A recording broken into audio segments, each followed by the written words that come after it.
everyone, welcome back to Great Sports Debates. We're off another week, coming off 10-4 again so far, so not too bad. Of course, Dallas disappointed us. Not only did they not cover, but they lost outright. And, we missed on the Jacksonville game, where, another one where they just lost outright. But we did hit our big bets and all of our big games, like, Miami obviously covered. Buffalo obviously covered. So those were our best bets for you guys. Right now I'm sitting on between 7-something and 11-something this week, depending on how Monday night goes. So everyone's doing good. Another good winning week. Let's jump right into the power rankings at number 32, where the Chicago Bears still stay in the basement. 3 games. 3 blowouts, bad offensive line, no passing game, bad defense. I don't know. I'm sure they'll pull out some win at some point. Fields can still do stuff with his legs. They still have more, but this is definitely looking like the worst team in football right now. At 31, we got the Carolina Panthers, who've dropped down a couple of spots. No matter who they have playing at quarterback, they don't look ready for prime time. They traded away their best asset to bring Young in, which I think should be beneficial long run. But right now, they just don't have a whole lot of weapons. At least last year they could run the ball and play pretty good defense. Maybe the defense will do well, but if the offense keeps putting them in bad situations, plus they look like they could be run on really easily, so that's another spot. Again, Carolina's not a great team. Lucky for them, they're not in the toughest division in the world, but we got them at 31 right now. Moving to number 30, we got the Denver Broncos. Now, I'll start by saying, in all their games, they've shown some potential on both sides of the ball. But this might be the worst run defense ever. Everyone's seeing it. Even Miami, with their speedy, great passing attack, just mauled them for a ton of yards, and probably one of the biggest blowouts I've seen. They're 0-3 and they just had 70 points dropped on them. So really 30 might even be too high. But I definitely think they'll get some wins down the line with Russell Wilson, that offense, Surtain on the defense. But there's a lot of holes for teams to exploit. At 29, we got the G-Men. Maybe too low, but, either way, they're the bottom tier of the league. They look terrible, 10 of 12 quarters played. A bad offensive line, now missing pieces, is just a recipe for no offense. And Daniel Jones is lucky he's fast, because that's really the only thing they can do. And, again, not a great defense to begin with, but put it in bad positions constantly. Giants are going to have a tough year. At 28, we got the Las Vegas Raiders. Their offense just struggles to make big plays. They have a hard time moving the ball. They don't line up their 7 or 8 yard catches with other plays very well. And their only win is a game that they were probably outplayed for the most part, where they snuck that win by Denver in week 1, I believe that was. So, Raiders are going to have a rough season. At 27, we got Tennessee finally showing their true colors. This team just drives me insane. I underrated them a little bit. The first 2 weeks they played better than I expected. And then I give them a little bit of credit after Cleveland came off a terrible game against the Steelers, and they just got destroyed. Tennessee, not really good at the quarterback position. Henry can obviously run the ball, but when that's your only weapon and everyone knows it, they're going to have a tough time winning games. It's kind of like the New York Jets, but without, the same defense. At 26, we got Arizona. We expected them to be the worst team in the league at the start of the season, but, they played Washington tough. They gave up a huge lead and let the Giants steal a game from them. But, In the game where they beat Dallas, where I was really shocked, I tried to watch that, and they can run and pass protect at a minimum. And they were just gashing them for running yards. It looked like taking advantage of Dallas's speed and over-attacking and, running traps and, gashed them for a lot of rushing yards. So that might be a problem we didn't really see with the Cowboys at first. But, we have Arizona at 26 right now. And Dobbs is finding ways to make things happen. Scrambling for time so guys can get open. Running for key big plays. Definitely looks better than expected. At 25, we got the New York Jets. And just honestly, without Aaron Rodgers, nobody fears the pass. Making it just too tough for the Jets no matter what. This might be too low just based on the strength of their defense that I'm still very impressed with.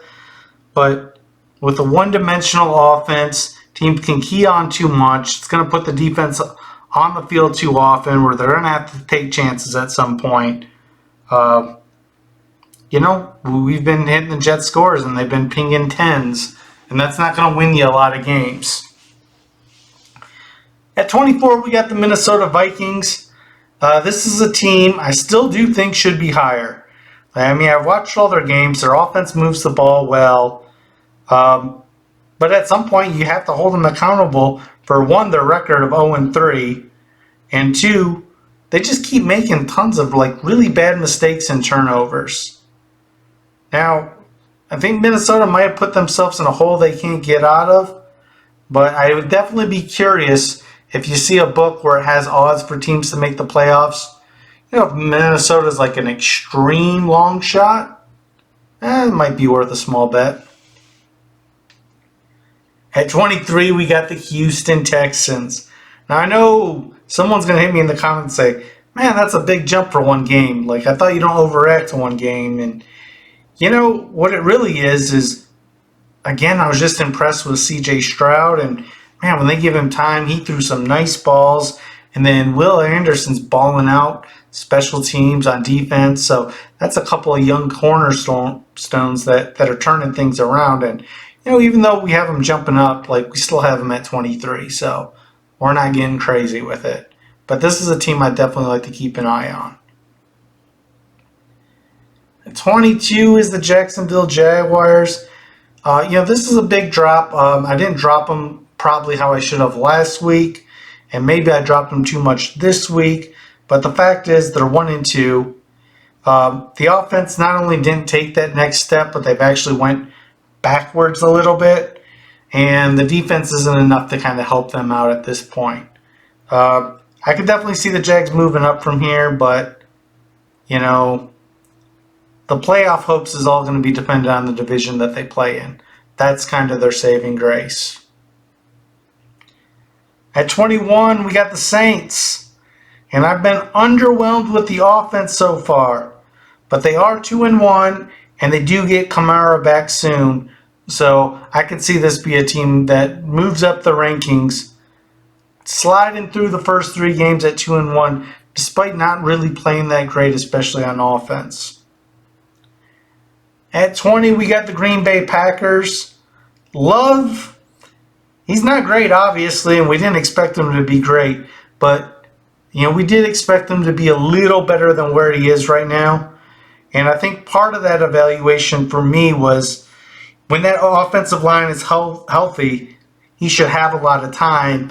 And, you give most pro-level quarterbacks enough time, and they're going to look good regardless. I also expect when Jones comes back, this to be a team that's really running the ball more. And if they can run the ball effectively, they can definitely move up from 20. At 19, I got the Colts. Again, I don't really like this slotting. I feel like I got them a little bit too high here.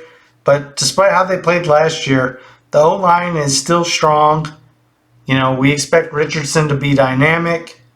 And they've been able to move the ball and put up points. So we got them at 19 for now. At 18, we got the Atlanta Falcons. Twice they got me the first 2 weeks, but I still couldn't put faith in them, and I was rewarded this week. So they got smoked by the Lions. The thing is, the team's 2-1. They're in a very winnable division. But how far can the team go with Ritter at quarterback? I'm just not a fan. I don't think he's going to get it done. And I think that's going to make it harder for Bijan and Algiers as teams just start keying more in on the run and forcing Ritter to make it happen. I mean, he's got London, he's got Pitts, he's got all the weapons. This is the year they're going to find out what they have in this guy, and I fully expect that they'll be drafting a quarterback next year. At 17, we got the Browns. I was so back and forth with this. It's so tough with this team. It could be too high or too low depending on how Watson plays. I didn't get to see a ton of their game last week. He was beyond terrible against the Steelers. And it wasn't just because of the rusher there being in his face, because he had times where he had a clear pocket numerous times. Not just overshooting receivers, but throwing the ball way out of bounds and making, throwing passes that no one can make a play on, essentially. But obviously, if Watson is able to get it together and play somewhere near his, Houston level, this is definitely a playoff team. So, jury's still out. We got him at 17 here. Deshaun Watson's going to be the key. At 16 is the Steelers. This is another team I don't like where they're slotted in. I just don't feel like this is the 16th best team in football.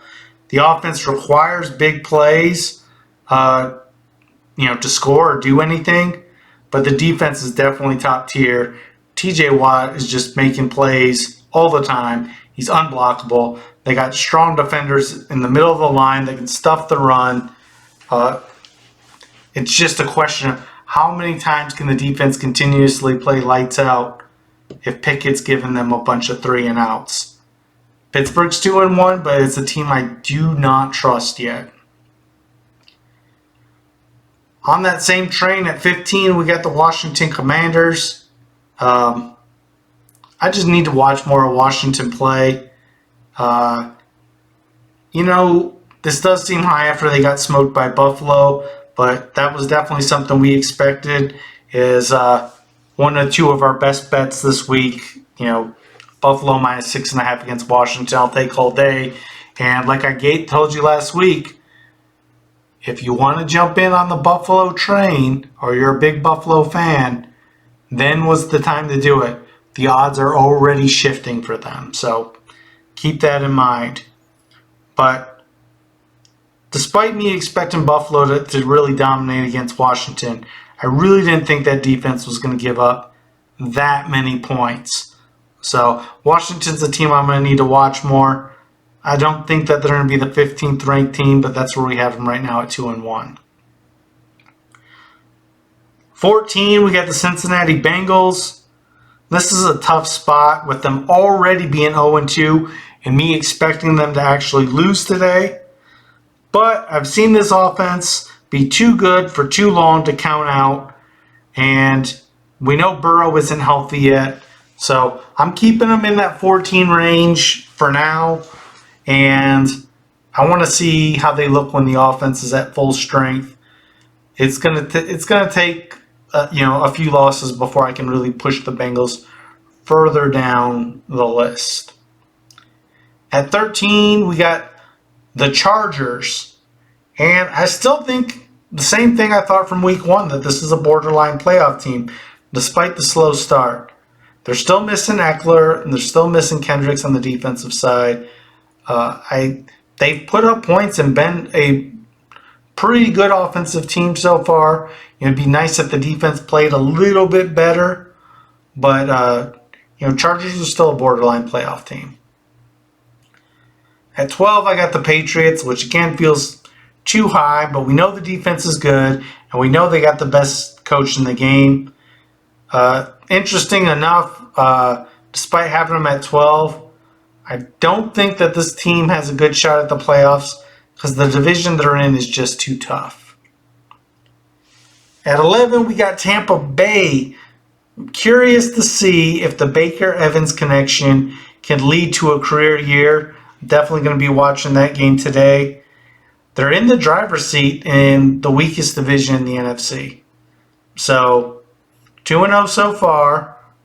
Still not sold on Tampa Bay, but we have them at 11 for now. All right, at number 10, we're starting to move into some of the teams that I do feel more comfortable about. Starting with Baltimore Ravens. I know they're coming off a ridiculous loss, but we're not going to put too much stock in one game. To lose to Indy with a backup quarterback is pretty bad.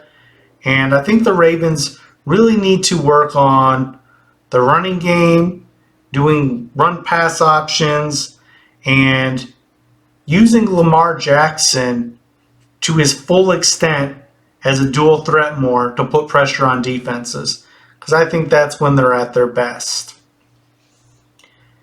At number 9, I got the Seattle Seahawks. Geno seems to get plenty of time to throw the ball no matter who's blocking for him. So, they got a great coach in Pete Carroll. He's got some good weapons to get the ball to.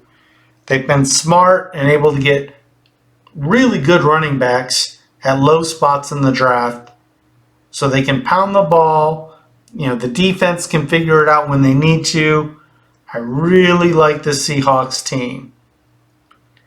At 8, we got the LA Rams. And this is a team where we were able to pick up some cash the first couple of weeks where, people weren't on the Rams like that. But I think that they're going to be in the mix as long as Stafford's healthy and he has time to throw the ball. And, even when he doesn't, you see he's already developed a connection with this new wide receiver just based on him being in the right place at the right time. The wide receiver can be in the right place at the right time. Matt Stafford's going to get him the ball. At 7, we have my Detroit Lions. The defense looked completely different against Atlanta. And I feel like there's no reason this pass rush shouldn't continue. I mean, it's kind of scary because it didn't the first couple of weeks. They did get a lot of pressures, but they have the pieces. They should be getting a better pass rush.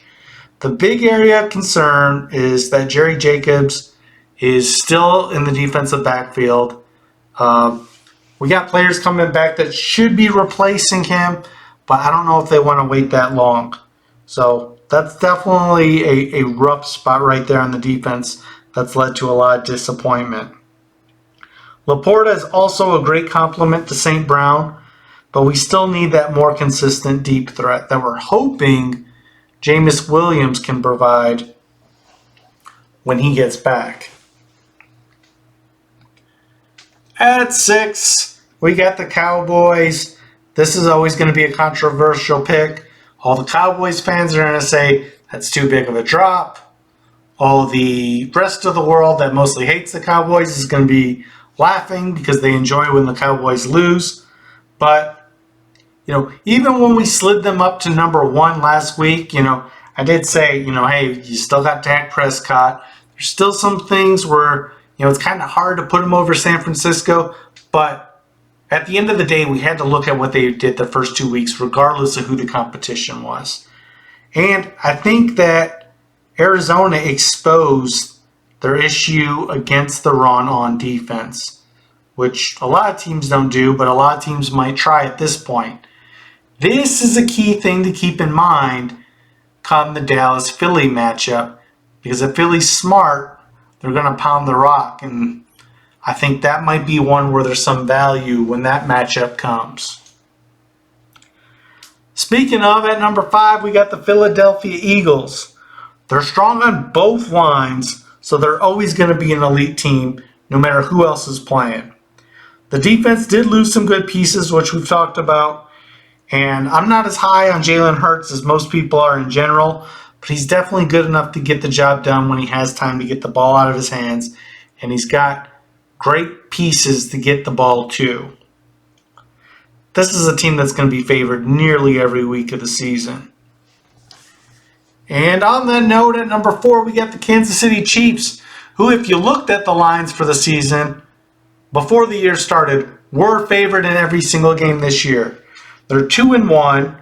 I probably have them too low at number 4 just based on the talent of this roster and Patrick Mahomes. And they're coming off their first breakout game. The sky's the limit for the Chiefs. And if you've been paying attention to the show, you're probably with me on a bet with them to win over 11.5 games this year. As well as our pick this week to beat Chicago by the spread. Despite the score I placed, I told you, hey, no matter what the spread is, I'm taking Kansas City minus whatever against the Bears. All right, at number 3, we got the Buffalo Bills. Maybe a couple spots too high, but they're definitely in this mix somewhere. They got playmakers everywhere. They've been a trendy pick for a couple of years now to win the Super Bowl. And my only concern is that Josh Allen can and will go into a meltdown at some point this year. But he's got a big, strong arm, and people forget some of those turnovers that they get upset with, they're not also looking at all the big plays he makes by being fearless and throwing into those windows. And that's part of what makes their offense so explosive. All right, now we're at the top 2 teams. I think these 2 teams have separated themselves from the pack, even of elite teams. And we got the Miami Dolphins at number 2. And we've been telling you for 3 weeks, 3-0, 3-0 against the spread, and our best bet 2 of those 3 weeks. I think everyone's listening now. Miami has shown what I've been telling people all along. It's not just Tyreek Hill, who is, by the way, amazing and opens up the offense by being a great deep threat. But they also have Waddle, who is out. They also have a strong running game that nobody's talking about that was on high display in the Denver game. And the best part about their running game is not only are their offensive line opening holes for the runners, you have 2 completely different type of running backs that can, work in different situations. Miami's offense is so high powered. Plus they got a few playmakers on defense where it's like, hey, you just get a stop, you get a turnover, you do whatever, you feel like this team's going to win. And this feels like one of those special offenses so far. Like I keep reminding people, hey, you haven't been paying attention to what Tua did last year. Well, it looks like he's taken a step even beyond that. And then at 1, another bet that we gave you, we told you to take the 49ers minus the points against the Giants. 49ers have been doing it left and right, killing everyone they played. They should have covered in all their games. Thanks a lot, Sean McVay. But they are just so strong everywhere. You got Debo, you got Ayuk, you got Christian McCaffrey, who's one of the most versatile running backs in the league. You got a strong offensive line, which is where games are won. Brock Purdy is smart enough to be a game manager and figure it out and get the ball in the right place most of the time, despite he has some bad throws here and there. But he's got an offense that's so good it doesn't matter. And then he's got the defense that can back him out because these guys can get pressure, they can cover, they can stop the run. They got playmakers at all 3 levels. The 49ers are the top team in the NFL. So that's our list on the power rankings for this week. Let me know what you think. Be on the lookout for a drop either tomorrow or Wednesday for the picks. And just put money in on these picks. You see that we're cashing every single week. So go get that free money. I'm not even charging for the picks. It's free. All you got to do is subscribe, watch, and look. But thanks a lot.